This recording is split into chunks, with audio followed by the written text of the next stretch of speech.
সিআইএর প্রাক্তন director George Tenet একবার বলেছিলেন, ওসামা বিন লাদেন যেমন সন্ত্রাসের জন্য বিপজ্জনক, তেমনি কিউ খান বিপজ্জনক পরমাণু প্রযুক্তির জন্য।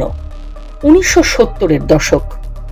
নেদারল্যান্ডসের আলমেলো শহরে কাজ করছেন তরুণ কাদির খান।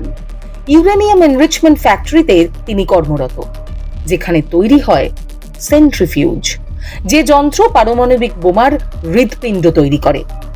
ততদিনে পাকিস্তান হেরে গিয়েছে 1971-এর যুদ্ধে, আর 1974 সালে ভারত পারমাণবিক বোমা বানিয়ে ফেলেছে।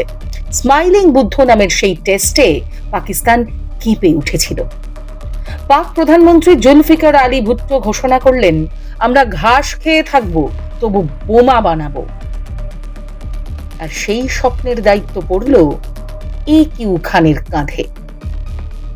ফলো করুন বর্তমান।